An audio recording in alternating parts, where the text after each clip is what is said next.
Hello, everybody, and welcome to episode 1 of the Burgos Banter. I'm your host, Andrew Burgos. I am super excited to start this new podcast. I'm going to talk to coaches, colleagues, friends, just about life, if they're in a sport, how they got there, all these great questions that I'm super excited to talk about. I'm currently editing my first episode of the Burgos Banter with Coach Obi, the head men's basketball coach of Southwestern. And as I was editing, I was like, something's off here. I set everything up, and my tripod that was faced on me decided to tilt down. So part of my head's going to be cut off on some of the questions. I was like, do I redo the podcast? No. Because the questions were so good. The conversation was amazing. I hope you guys really enjoy it. Like I said, multiple more podcasts coming out. I really enjoy doing this. So enough said. Enjoy episode 1 of the Burgos Banter with Coach Matt O'Brien. Coach, just tell me what you think about winning. What is your perspective about winning? Because I've seen you on an everyday perspective, and it's just winning is everything to you. Yeah, I mean, we try and talk about in practice, winners win and losers lose. And winning, I think, is in everything you do. When you wake up in the morning, are you gonna start winning the day from the start? Are you gonna get your workout in? Are you gonna be on time? Winners win and losers lose. Yeah, I couldn't agree anymore, Coach Obi. I think your everyday perspective on winners win and losers lose, you've told me before, but walk me through, my viewers, on how you just every day you wake up and every task that you do, you want to win at. Well, it starts with the little things in the morning, and we think that how you do anything is how you do everything. So whatever task you're asked to do, how small or big, you want to try and do it the best you can. And so that's what we try to ask our players to do. Every little task they have, whether it's stretching, foam rolling, we want them to do it the best they can. Winners win and losers will lose. A winner will take the time to foam roll and stretch at a good level. They'll bring their water bottle to practice because they're focused on winning and staying hydrated. I know it probably can get annoying to some of our players, but all out detail on focusing on taking care of the things you can control. Mm-hmm. I think that's one of the coolest things about this program is everything that you do is for a purpose, and everything that you do is to win, graduate, and send these kids on. It's not just about winning basketball games, it's about winning in life. Yeah, absolutely. And we're really proud of our graduation rate here. I mean, we've had a lot of guys graduate from our program and go on and do great things. And, our philosophy is to build, win, and graduate. We want to build young men. We definitely want to win. There's been times where I've kind of I don't want to say I've hidden from the fact how much I want to win, but I didn't highlight it. But it's who we are. It's who I am. Mm-hmm. We're not hiding it. We want to win. And then graduate. That's why you're here at college. That's the biggest deal. That's the purpose of going to college is to get here and graduate. So, our focus is to build, win, and graduate. I couldn't agree with you anymore. I think those are big 3 key components when you come to college. You want to come to a team that wins. You want to come to a team that builds your character. Your parents send you off to this coach trusting in you to build that character and continue to build their little child at the time to grow into a good man. So walk me through how you coach. What's your coaching philosophy? What do you do when you coach? Well, it's taken a long time to build that philosophy. I started coaching when I was 21 years old. I was a senior in college, didn't have any idea what I was doing, and became a head coach at 28. So I've been a head coach for over 17 years now. And when I started out, it was more of what I think a good coach should do. So I was maybe playing coach or, trying to do everything I think a good coach would do and maybe imitating other coaches. And over the last, 5 to 7 years, and each year I get more and more comfortable just being myself. And so that's the key for me. What we do and how I operate as a leader is a little bit unorthodox. Mm-hmm. And I really just try and double down on being who I am. And sometimes it's, it could be considered a little bit nerdy or a little bit awkward. I don't care. I'm going to be 100% authentic. And I feel like our players and coaches respond to me when they see an authentic leader And so I really try to focus on the strengths that I do have. I am passionate, I'm organized, and I really care about the guys and care about our coaches. And, I just try to be genuine about that. Yeah, that's definitely a reason I came here. There's no doubt about it. I felt as soon as I came here to a game, I felt welcome. I felt like it's another family vibe. That was huge for me picking my next college. What did I want to do? What did I want to see? Well, I wanted to get involved in some way. I didn't know what it was going to be. Come see Kevin play, and that's what kind of brings me here to SC. You saw me on the bench or on the stands, just bringing the energy and talking to Kevin after the game and posting that video. It's been an honor to come here, an honor to be a part of this team, this organization. It means so much, but really, you want energy from everyone the whole time. And if they bring the energy, it boosts the energy up for the team. Yeah, I think that, what I saw in you, Andrew, was passion. And I think lots of us are walking around and we're running into people with little energy and purpose to what they're doing. And when I find somebody who's genuine and has passion, I'm interested, and I want to work with them. Right. I get energy from passionate people who maybe, like me, are not really too worried about what other people think and are worried about winning and doing what they love. Correct. And so I want to be around passionate people, and I'm always on the hunt to find passionate people. Yeah, I think passionate people are the best people in this world. If you're not passionate about what you do, then what's your point of doing it? I think you really need to continue and grow and find that passion in everything that you do. I think it's a part of life. It's a part of just how we roll as human beings. Passion and drive to continue to do better. And if you don't have that, then your day's got to be pretty tough. Yeah, absolutely. So, I want to find kids who have that passion, and definitely coaches who have that passion for not just basketball, but caring about other people. Because like the staff, the coaches, I feel like I'm almost like my little brothers. Right. And I'm getting to the point where old enough to be some of you guys' dad at this point, but for the most part, I want guys that are passionate, care about other people, and that will appreciate that you care about them like you're like a family member. Correct. I agree so much. What is so special about Southwestern College? What brought you to Southwestern? Let's start off with that. The tradition is awesome.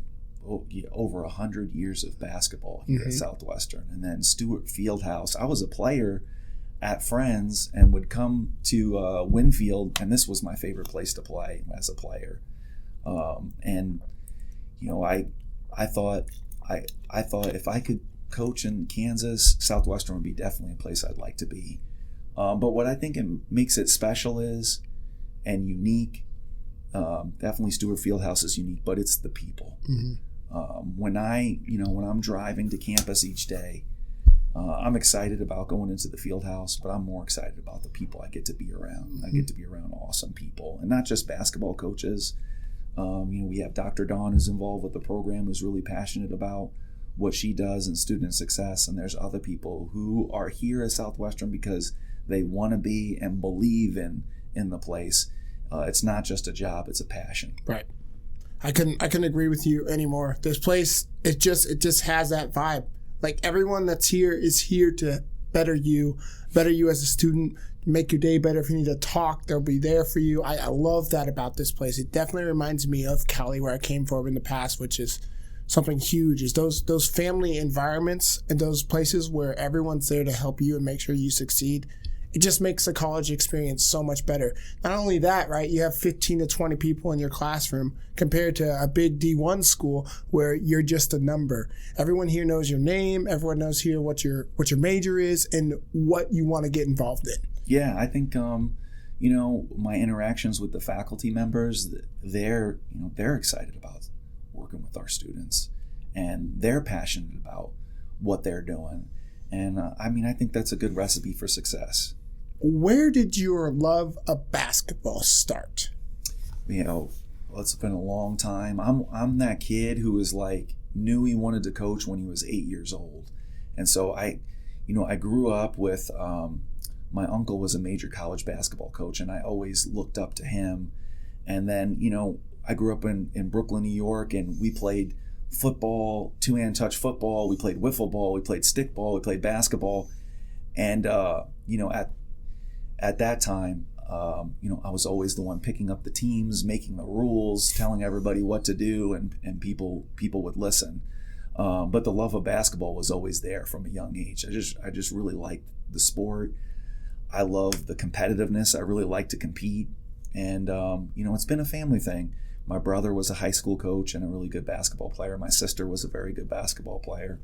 So I really do think basketball runs in the family. And then I was able to see, that's why I'm so thankful for my uncle who coached major college basketball, is I do think I was able to see him and think, why can't I do that? And then that helped me have a vision that I could be a basketball coach, and why can't I be a college basketball coach? That's awesome. So from Brooklyn, New York to Winfield, Kansas, how the heck did you get from New York to Kansas? Yeah, my dad is from Brooklyn, New York, and he went out to St. Mary of the Plains from Brooklyn. St. Mary of the Plains was in the KCAC. Its school closed down. It was in the KCAC in Dodge City, Kansas. Oh. And so they used to go to New York City and get kids from there. And my dad was one of those kids, street kids, that went out to St. Mary of the Plains in Dodge City and went and played basketball there. And my mom was from Conway Springs, Kansas, and she went out to Dodge City and to St. Mary of the Plains. They met there. And when my dad ended up moving from St. Mary of the Plains, went back to New York City to be a New York City cop. That was his dream. And so my dad was a New York City cop and homicide detective and worked in organized crime for 20 years. And then when he retired, we moved to Conway Springs. So, and my mom's from Conway Springs. So I went to high school in Conway Springs. So Andrew, I'm so thankful for my background. It's really, I don't know if I would have been able to be as successful as I am today without that background. Without, growing up in New York City, I lived in the most integrated place in the world. My zip code was the most, integrated place in the entire world, and then moved to Conway Springs where I experienced a small town. So I'm able to relate to a lot of different people from a lot of different backgrounds, and that's really helped me to do what we're doing now. That had to be so cool. Being a part of different cultures and learning all that as a young kid, learning about these different heritages and all of that as a child, that had to be like so cool for you as a kid looking back. Yeah, you didn't think it was anything different. I didn't know anything different. I lived in my little neighborhood in Brooklyn, New York, and I didn't know anything else. I didn't know what it would be like in Kansas or anywhere else in the country. I knew that. But I'm really fortunate for the background we had. We had so much fun. And I think the fun part is when you grow up in Brooklyn, New York, there's a pickup game going all day long. There's baseball, there's soccer, there's two-hand touch football. You just go outside to the park and you're able to get into a game anytime you want. And if you love sports, what's more exciting than that as a kid? Right. And you got the Yankees, you got the Giants, the Jets, you got all those teams up there that were good and are still kind of good at this time. So it's cool to hear that your dad going back home to chase his dream to be an NYPD cop. That's where kind of your traditions and your faith lies deep, right? Because he set straight that he wanted to chase his dream. So you as a kid saw that. Yes. And it shows, hey, I can do whatever I want as long as I set my mind to it. Yeah, absolutely. And what I really learned from my dad the most was to be tough. Exactly. And, a New York City cop in the late 70s and early 80s, with just a radio and walking by himself in the neighborhoods of New York City alone, just solo as a New York City cop, you got to be tough. And what I really learned from my dad was you never back down. You got to be tough and you got to work hard. And he worked hard every single day. And those lessons I take with me everything I do. Yeah, that's amazing. That's so cool. I didn't even know that about you. So we're learning a little bit about ourselves today. Let's kind of transition back into this year's team. Obviously, you get some great returners coming back, and you pick up a few recruits coming in like Phillip and Jarvis. Tell me about what you think about this team this year. Oh, I love these guys, Andrew. I know you get to be around them too, but I love them. Our returners are awesome. Yeah. And they're really leading. Dang Bull is doing a great job with leadership. Andrew O'Brien, Kevin Clark, Cooper Pierce, they're also doing really, really well. And they're just fun to coach. I think, they make it so fun for us as coaches. They let us challenge them. They let us coach them. And I'm just having a blast coaching these guys. And then, I think the culture here was strong enough. And then Jarvis and Philip in particular are transfers who are older guys who have experience and have had success. Philip at the Division I level and then high level JUCO, and Jarvis being player of the year in his conference at the JUCO level. Those guys, they have high character and they have strong work ethics, and then they come into a culture where, I'm fortunate that they just see the other guys and know, hey, when I'm here, I got to work hard, I got to listen to the coaches, and I got to be a good teammate, and they just kind of, fall in line. It's easy when you have high character, but these guys are a lot of fun. I'm having a blast. I really like working with the coaches. Coach Mack, Coach McSorley, this is his first year as a head assistant. Man, has he stepped up, Andrew. Yeah. I mean, he is really doing a good job of leading. I mean, he had a hard act to follow. Coach Miser was here for over 10 years and doing a good job. And Coach Mack's gotten in there and really worked hard and done a great job for us. And then I think the biggest surprise for me is Coach Gabler. Oh, yeah. He's really surprised me with his, he's got juice. Oh, yeah. He's using his personality to get things done. He's not, he's not as aggressive. He's not nearly as aggressive as me or, as Coach Mack, but he's using his personality and his gifts, and it's fun to watch him grow on a daily. I get to watch him grow on a daily basis and get better, and that's been a lot of fun. Yeah, I agree. I obviously I'm in practice every day being a student assistant, so it's super fun to see Gabler. I think Gabler is kind of the how do you guys go hard and tough, well then how do I just kind of take it down a bit, and you're seeing him grow as a coach every single day. You see him take those little extra steps, like when he gets more used to the drills and stuff like that. He's starting to see more things and call it out when it happens and stuff like that. It's so cool to see Gabler grow. I agree. It's been fun to watch him since even day one compared to where he's at now. Yeah, I think the big thing for our guys is I think they really trust where the criticism is coming from. Right. I think they really believe that we're trying to help them. And then, Gabler, he's running around helping people with everything. Mm-hmm. I mean, and he's doing the work. He's charting their shots. He's doing all the little things to serve the players. And if you have somebody running around helping you, I mean, how do you not respect a guy like that? Right. And our guys are good guys, and they, they've been brought up well. They've had really good families. We have great guys, and it's not something magical we're doing right now. I mean, these guys come from great families. Their parents, grandparents have done an awesome job with them, and we're just reinforcing some of the habits that their parents have instilled in them, and so that makes it fun for everyone. Yeah, I think it does. When you're looking for recruits, when you're looking for players, families have to come into it, but also what are you looking for them as a person? What are you looking for the player alone? So, everybody says they want a good guy on the team, and I think like the questions that we ask specifically as coaches, and it's taken me a long time to figure out some of these questions. Instead of saying, hey, is he a good guy? Yeah, most coaches, like 90%, 95% of the time, yeah, he's a good guy. Yeah, I like being around. We ask more specific questions like, do they practice hard every day? And when we're asking that question, sometimes we'll say, yeah, for the most part, a coach can say, for the most part, most days. Well, most days, not every day, is it, Andrew? Right. And so, you can pick up on that. And then I think the biggest change in the question that we've asked that's helped me the most, and I think our staff has bought into this, especially Coach McSorley, who's done an awesome job of recruiting for us. He's our recruiting coordinator, and he's awesome. He's done a great job. We're asking the question, is so-and-so in a good mood every day? And I really like that question because, there's a lot of people that are good guys that I would say, yeah, he's a good guy, but isn't he a good mood every day, and does he bring energy every day? And I think that's the next step of the character and the energy level that you and I talked about earlier. Right.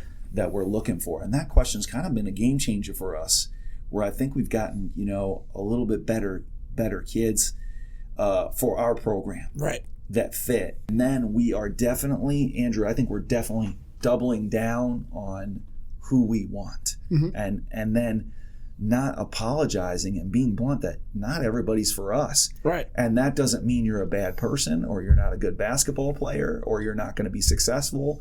But to be successful in our program, we need somebody who's willing to be a good teammate, who's going to sacrifice, work hard, and have a good attitude. Yeah, I totally agree. I think only being here for about 2 months now and just witnessing every day, coming into the offices and just helping in any way I can, just getting to know you guys better.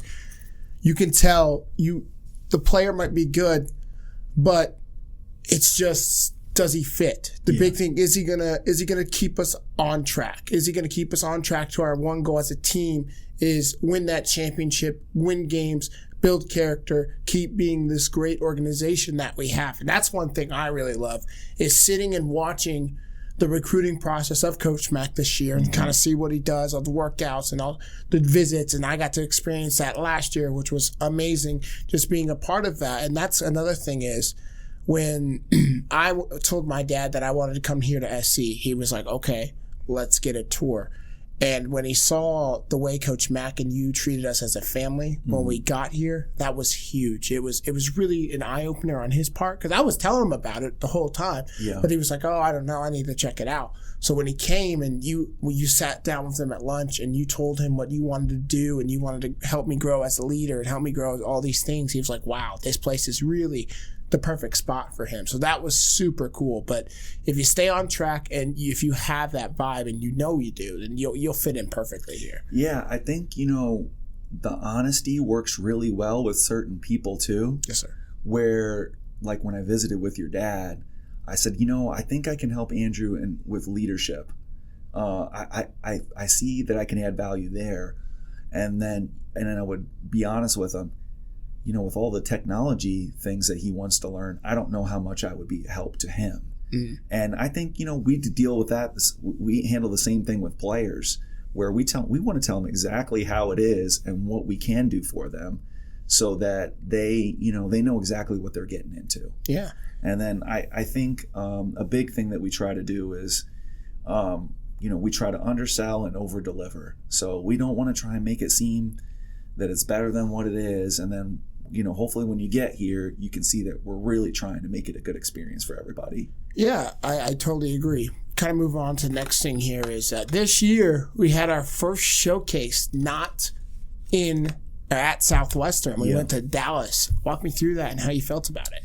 Yeah, well, we partnered with a friend of mine, Brad Estes, who helps to run showcases. And so with his partnership and the work of our coaches, we had a highly successful camp in Dallas. We've recruited Dallas for a long time now and had a lot of success there. There's a lot of talent there, but was really overwhelmed with the response that we had there, and it ended up going great with, close to 100 participants in Dallas that we were able to take through workouts and go through some pickup games and evaluate, and ended up being a huge success for us. Yeah, I think it was super cool to see, super cool to be a part of. And then we have the showcase that we do here this weekend, October 1st, and before we're filming it. But it's going to be just the same vibe, but even more exciting, because there's going to be more kids, more checking out, and more recruiting styles. Yeah, we have pre-registration for this camp, and we're close to 100 kids pre-registered. So, we're excited about this weekend. It's going to be a lot of fun, and it's always great to have the kids on our campus, because you can tell people all day about how special the field house is, but as soon as you step foot in it, you can't deny that it's a special place, and it's hard not to feel that it's different than other gyms. Yeah, and you've done a lot of upgrades to the field house this year. New sound system, new lights, more lights getting added. The entrance, the lineups, everything, that game day vibe. You've really tried to hone in and fix that. Walk me through what you were kind of thinking when you wanted to make those changes. Yeah, I love the field house, and I love our guys and just wanted a really good experience for them. And we've struggled in some of these areas. Our sound has been poor for the last 4 or 5 years. So we did a lot of work. And when I say we, Rodney has been tremendous volunteering his time. And then Coach Mack, I really appreciate him. He's been by my side through the whole summer. We volunteered all summer long to try and make this project work. And from fundraising it to help hang stuff, carry stuff, researching things that we don't know that much about, but just grinding through it. And then your help has been tremendous as well. We have a little bit more expertise now in this area. So I think our fans are going to be treated to better sound, and we've added lights that I think is going to add some atmosphere for our students. Part of the goal is I want people who may not necessarily love basketball to come to the game and experience a fun environment. Yeah. And I think with everybody's help, Coach Corley's assisted us with some things, and I think everybody coming together and really working at this, I think we're going to have a great environment. I can't wait for that first game and see how this goes. And for me, it's the excitement and smile on our players' faces. Yeah. And that's the reward for our staff for all the hard work that we do. So many questions come into my head, and we'll get to our last couple right here. Early November, the season, we have the first game already sold out with the Champions of Character game. That's going to be super fun. Cannot wait to play that game. But I think the next game after that, we head up to Paycom Arena in Oklahoma City to play in Paycom Arena. That's pretty cool. Not a lot of people get to do that. Yeah, this is year 2. Last year was so much fun. I can still kind of feel, I get goosebumps thinking about the first time I stepped on the court there, just me personally, how much fun. Usually, you've been a head coach for 17, 18 years. You don't get those vibes very often. And I got those vibes. And then again, to watch the guys have so much fun at that day. And then I can still remember Dang Bowl. We ended up playing the game. And then we went to the game, and as we're walking to the bus, Dang stops me and says, "Coach, thanks for one of the best days I've ever had. I really enjoyed this day. It was a lot of fun." And I can't tell you how much that motivates me to fundraise and provide special moments for our guys. And we have someone in particular that's really made this happen. Alton Guidry. Have you met Alton yet? I have not. You need to meet Alton. He is passionate about Southwestern and our basketball program. And he's the best. He brings a lot of energy. He's been a good friend of mine for over 20 years.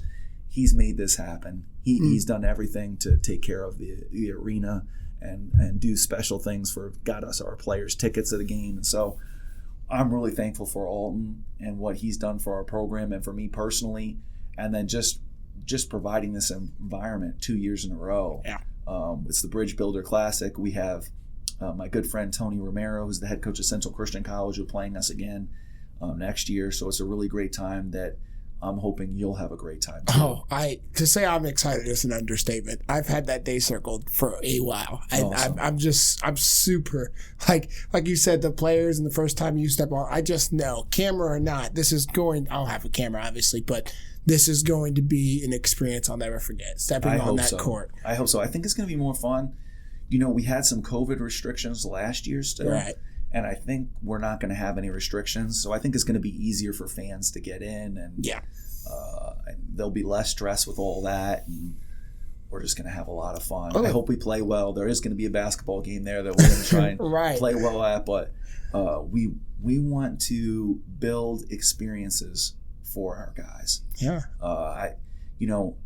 We're not trying to sugarcoat how much we want to win, but it is a huge deal. We really want the guys to have a ton of experiences, and they will forget a lot of the wins and losses. They're not going to forget an experience like Paycom. And same with that, and I think with Christmas break, you're going to Florida this year to play a game, a ranked opponent at the moment. So that's super cool as well, and I think the thing that I loved most about that trip, and as we had that meeting talking about it, is that you said, hey, we could have made this a quick 3-day turnaround, but we wanted to make sure this was special, that, like you said, that you'll remember the game, but you'll remember the time more with your family, with your team, and all that. I think that was super cool. Yeah, And, the guys buy in. This is a team that I really trust a lot. And so they're doing quite a bit of fundraising. They're working really hard at it. They're doing Hometown Heroes now. And then we've asked a lot of the kids that are going on the trip to do quite a bit extra in fundraising. They're doing a lot of work, even at this, we have an academy that's a fundraiser that starts Sunday that we're doing for the next 4 Sundays. And they're asked to, come up with quite a bit. But I'm super excited about this trip. The guys deserve it. We're going to build great memories, and I enjoy being around the guys, and it'll be fun. Yeah. Last question. Actually, 2 more. I'm sorry. Champions of character. Mm-hmm. I know how much that means to you. Walk me through how it felt last year to get that award. Yeah, I was happy for the guys. I was really happy for them. The award was cool, but what we do in the events is really what I'm proud of. We've had a community service tour that we've done for over 10 years with the local elementary schools, and this year we're going to have this. We've changed it from going everywhere on campus, where we're going to have those students come to our campus with the lights that we've added and the sound being at a good quality sound now. I'm really excited what we're doing to serve our community, and then the guys have a blast and come together, and we're really trying to teach our guys how to serve. And this community service tour with the Champions of Character has been the best thing that we've done. And the guys, I think sometimes they go into it and they may be thinking, this is another thing Coach wants me to do. But by the end of it, I think they see it and they believe in it. And I think it makes a difference. That's awesome. Last question, then we'll wrap things up. Your favorite memory ever at SC? Wow, that's really, really tough. I have a lot of great memories. I have a lot of them. I think Coach Miser cutting the net down and raising his fist with the net after a conference champion, the second one, is a great memory for me. There's lots of them. There's tons of them. Cameron Hunt running over to Myron Fisher after winning the tournament at Hartman Arena.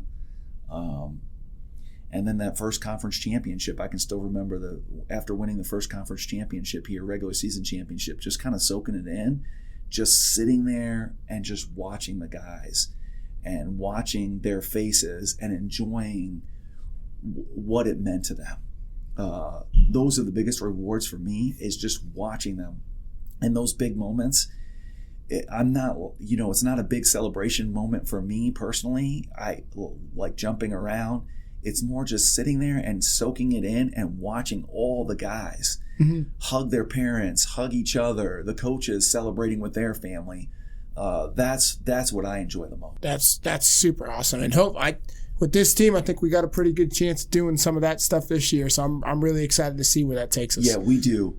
We know that a lot of things will have to go our way. There's a lot of great coaches in this league and a lot of great players and teams. So a lot of things would have to go very well. But we know we have a chance. We're just going to have to work really, really hard to give ourselves a chance. I couldn't agree more. Thank you so much, Coach. All right, It's been amazing. Thank you guys so much for watching this first episode. It means a lot. Like I said, I got multiple guests coming on pretty soon. Going to be some great times. I love talking to people and just getting to know their types and walks of life. It's so much fun. So thank you guys so much for watching. We'll see you on episode 2.